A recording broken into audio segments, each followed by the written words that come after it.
Assalamualaikum dan salam sejahtera. Sekarang ni kita berada di Mandalika TV Museum Negeri Terengganu, iaitu sebuah channel yang disediakan khusus untuk berkongsi bersama anda info-info serta aktiviti-aktiviti berkaitan kami di Museum Negeri Terengganu. Alhamdulillah, hari ini kita sangat rasa bertuah kerana akan memperkatakan satu bidang yang menjadi teras kepada museum kami, iaitu bidang penyelidikan. Sebelum kita mulakan topik kita hari ini, ingin saya perkenalkan pegawai yang akan memperkatakan tentang penyelidikan ini, iaitu Encik Zakaria Abdul Hadi, merupakan Ketua Penolong Pengarah Museum Negeri Terengganu serta merupakan Ketua Sektor Penyelidikan dan Dokumentasi Museum Negeri Terengganu. Dengan itu sangat sesuailah untuk memperkatakan tajuk kita pada petang ini. Selamat datang Encik Zakaria. Assalamualaikum warahmatullahi wabarakatuh. Waalaikumsalam warahmatullahi wabarakatuh. Terima kasih atas jemputan pihak Mandalika TV. Okay, Alhamdulillah. Jadi sebelum kita teruskan kepada tajuk kita hari ini, boleh Encik Zakaria terangkan sedikit tentang Museum Negeri Terengganu? Terima kasih Puan Ramla kerana menjemput saya, pihak Mandalika TV menjemput saya untuk hadir ke sidang ataupun sesi dialog kita pada hari ini. Dan saya rasa apa yang kita buat pada hari ini amat wajar kerana kita akan membentangkan bercerita tentang apakah pendidikan-pendidikan yang telah dijalankan oleh Museum Negeri Terengganu sepanjang penubuhannya hinggalah hari ini. Sebenarnya kalau kita ikutkan Museum Negeri Terengganu ni merupakan museum yang terbesar di Malaysia, dan kita telah memulakan aktiviti-aktiviti kita sepanjang berada di Museum Menang Baru kita di Bukit Losong ni pada tahun 1993 lagi. Dan daripada itulah kita telah menjalankan aktiviti-aktiviti pendidikan yang merupakan satu dipanggil core ataupun dipanggil sebagai bisnes utama lah. Di mana kalau kita perhatikan muzium-muzium di seluruh dunia pun, penyelidikan merupakan asas utama, tunjang utama sesebuah muzium itu. Tak kira lah muzium mana ke, di Amerika ke, di London ke, England ke, Australia ke, di China sendiri pun, termasuklah di Malaysia hari ini, penyelidikan merupakan asas utama kepada aktiviti permuziuman. Kenapa? Kerana di situlah asas bermulanya, di mana kita tahu peranan fungsi muzium itu. Nanti saya terangkan apakah peranan fungsi muzium berkaitan dengan penyelidikan nanti. Okey, jadi sebagaimana Encik Zakaria katakan dan kita katakan pada awal, iaitu pendidikan merupakan teras. Jadi berkaitan dengan itu, apakah sebenarnya perspektif pendidikan daripada sudut museum itu sendiri? Sebenarnya kalau kita perhatikan, museum dia sebagai informal ataupun sebagai pusat pendidikan yang tak formal, di mana kita di sini perlu menyediakan sebanyak mungkin ilmu maklumat, sama ada kepada pelawat, sama ada kepada para pelajar IPTA, IPTS, dan juga kepada para skala rendah ke menengah ataupun orang awam. Maka kita harus bermula daripada penyelidikan, di mana penyelidikan yang dibuat, kita kumpul maklumat-maklumat tersebut, dan kita harus wajib kita menyebarkannya kepada mereka, kepada publik, dalam bentuk pameran, dalam bentuk seminar, dalam bentuk makalah, dalam bentuk buletin, dalam bentuk buku-buku yang diterbitkan oleh pihak museum kita sendiri. Di mana-mana museum pun itulah konsep yang kita amalkan. Kita bila buat penyelidikan, dapat maklumat ilmu, kita tak pendamkan. Kita sepaksa harus wajib bagi kita menyebarkan apa yang terdapat, apa yang kita kumpul untuk maslahat sejagat dan juga masalah umum seterusnya. Okey, jadi jelaslah itu antara kepentingan lah, kepentingan pendidikan kepada institusi museum amnya dan Museum Terengganu khususnya. Sebab hari ini kita membincangkan soal kepentingan penyelidikan di Museum Negeri Terengganu. Jadi sebagaimana yang saya maklum, kita maklum bahawa Encik Zakaria ini memegang sektor penyelidikan dan dokumentasi. Ya, saya. Okey, sejauh manakah penyelidikan yang telah dilaksanakan di Muzium Negeri Terengganu dan apakah yang telah kita hasilkan melalui penyelidikan tersebut? Okey. Untuk makluman tuan-tuan dan puan-puan sekalian, sebenarnya fungsi Muzium Terengganu ini ada beberapa fungsi lah.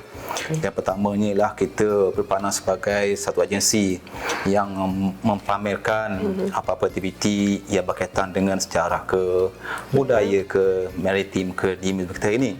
Satu lagi ialah bidang kita tugas kita menyelidik. Menyelidik whatever apa menyelidik pun, bidang apa, sejarah ke, budaya ke, maritim ke, sumber ekonomi ke, itu tugas menyelidik. Dan diberikan peranan oleh kerajaan negeri kepada muzium untuk menjalankan penyelidikan. Whatever bidang pun bergantung kepada muzium yang ditetapkan. Sebenarnya sektor penyelidikan dan dokumentasi ini kita ada 4 bahagian utama. Yang ialah core, iaitu bahagian sejarah yang akan menumpukan tentang penyelidikan, mengutip bahan-bahan secara lisan, bahan-bahan berkaitan dengan sejarah budaya negeri Terengganu secara suruhannya, dan juga sejarah berkaitan dengan kebangsaan Malaysia secara umumnya.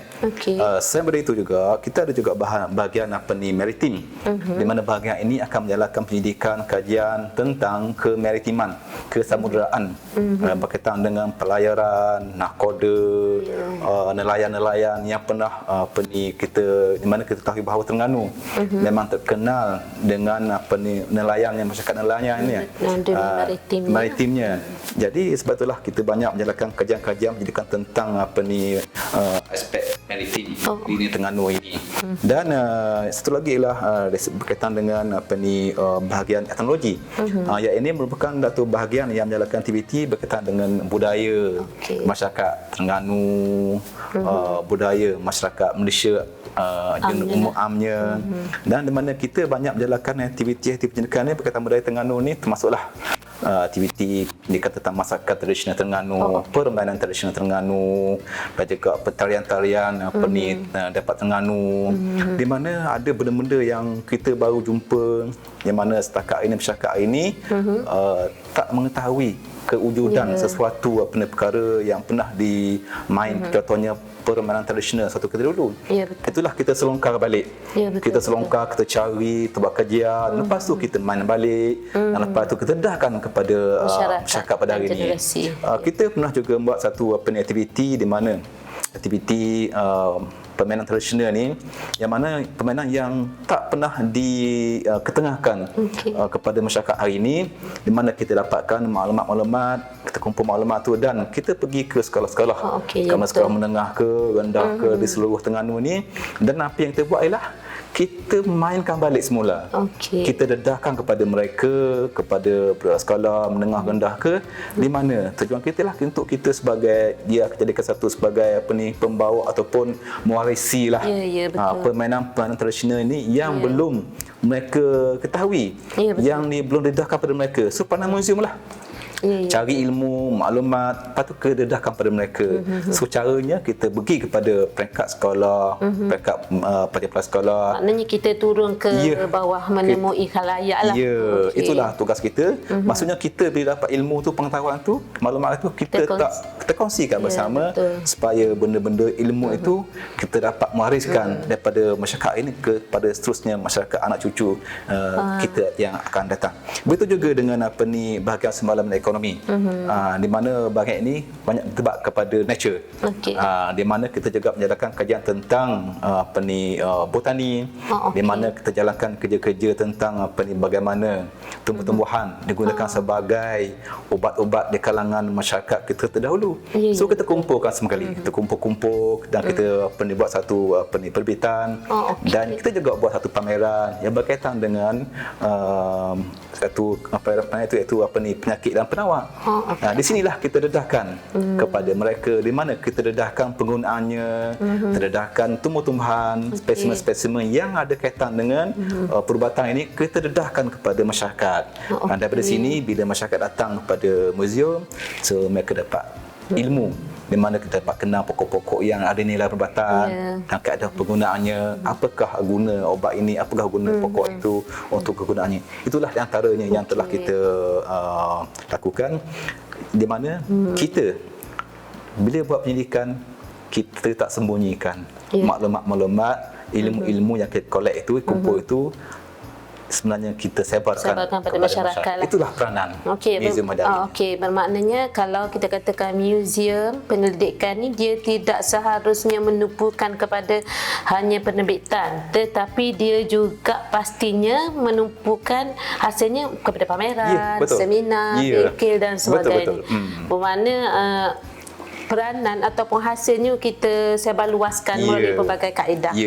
Okey, jelas ya. Dan saya kira apa yang kita lakukan ini sebenarnya kita membuka pengetahuan kepada masyarakat bahawa muzium ini tidak semata-mata mengaitkan menumpukan kepada pengumpulan artifak, penyimpanan, tetapi artifak itu kita akan buat kaji selidik dan kita dedahkan semula.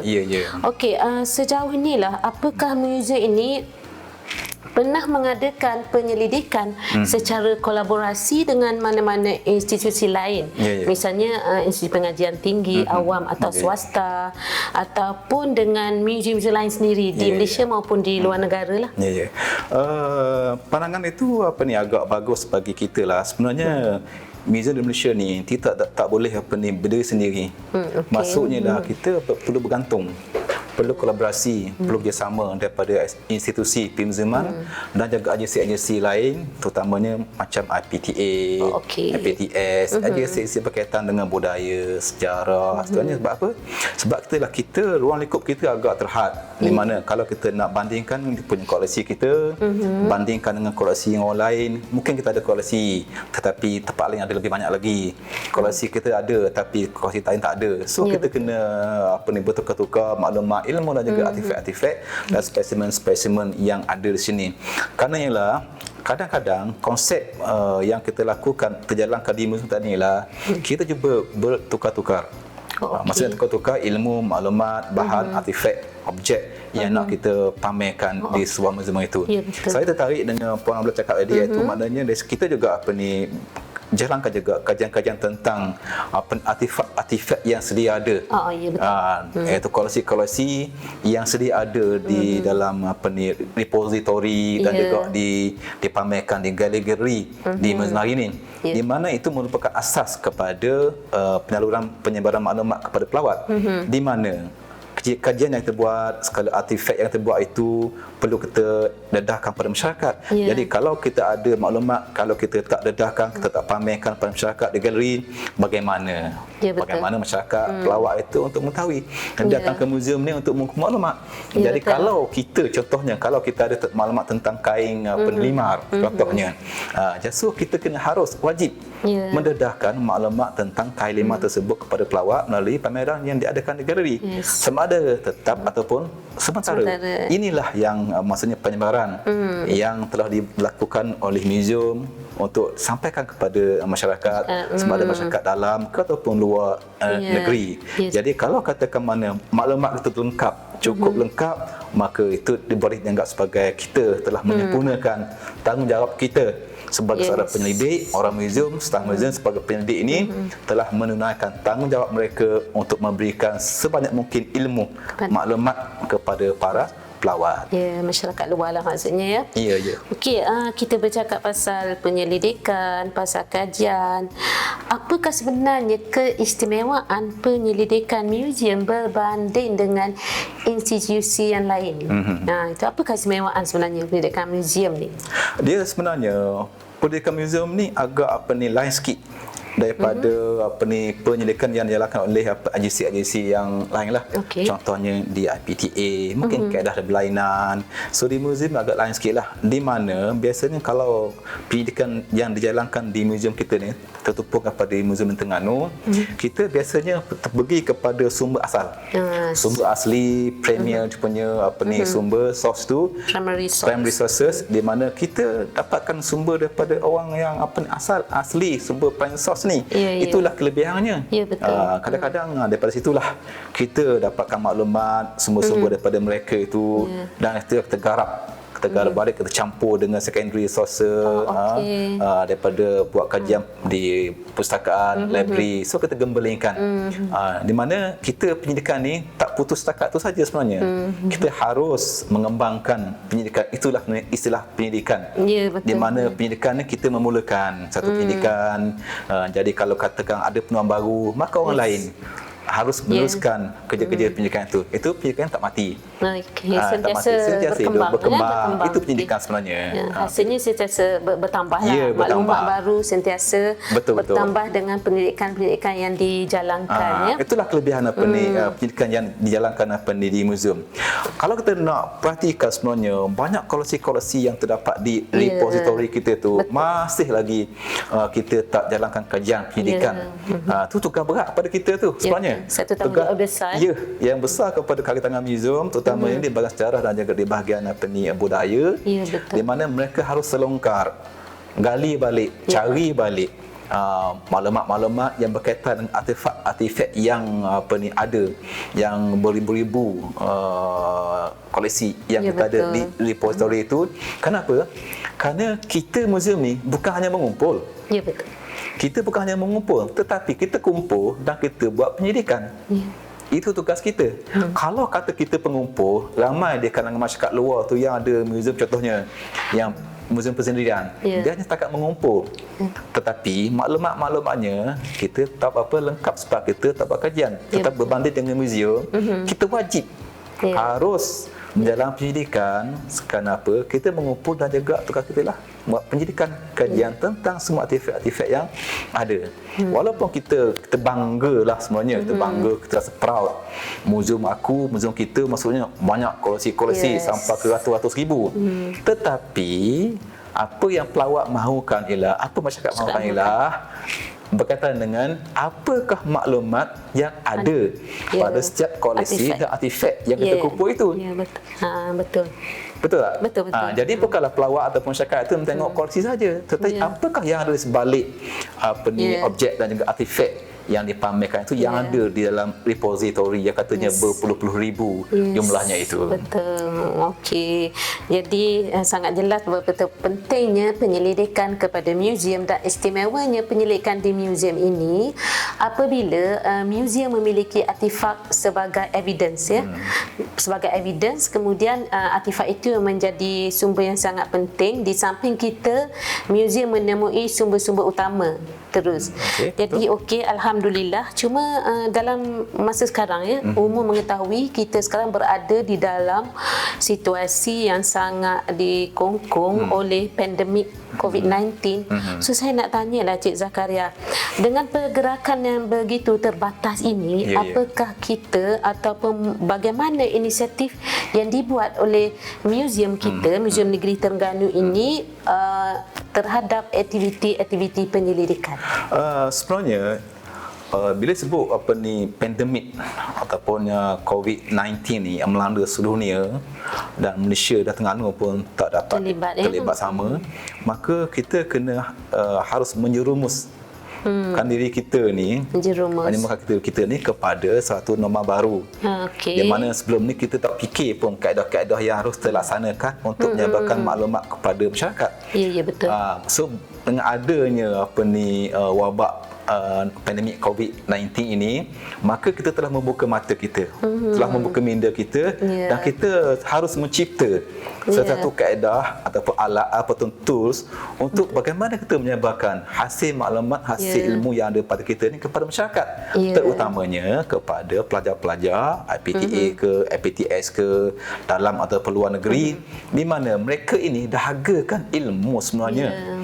Dahagakan ilmu kerana apa? Kerana mereka wajib harus menyediakan tesis ke, artikel ke, berkaitan dengan sejarah ke, budaya ke, whatever bidang. Maka sekarang ni kita sebagai penyedia maklumat ini harus meneroka satu kaedah di mana kita mengikut arus hari ini dengan norma-norma baru. So yang kita selalu gunakan ialah kita biasa buat video conference di antara pelajar-pelajar IPTA ke, IPTS ke, sama ada dalam atau luar negeri, maka kita akan berhadapan dengan mereka. So dia akan berbicara. Satu lagi yang paling baik sekali dah ini saluran kita hari ini, iaitu medium hari ini, iaitu Manalaka TV. Ini sebahagian daripada kaedah ataupun nama baru, kaedah baru bagaimana kita dapat menyalurkan ilmu-ilmu maklumat kepada masyarakat. Tak kira masyarakat sebagai masyarakat biasa ke, masyarakat pelajar ke, masyarakat institusi ke, kaedahnya lah. Satu lagi yang kita harus lakukan ialah bagaimana kita menggunakan medium sosial itu, sebagai Facebook, kita buat live, dan banyak aktiviti-aktiviti kita banyak menggunakan secara maya.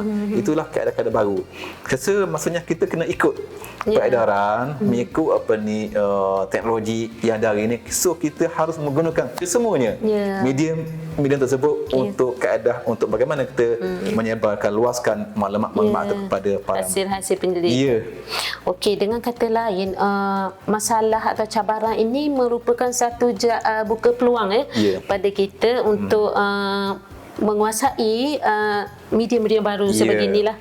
Bagaimana kita dengan adanya seperti Cik Zakaria maklum, dengan ada Mandalika TV, kami boleh sebarluaskan hasil penyelidikan, aktiviti-aktiviti kepada khalayak luar.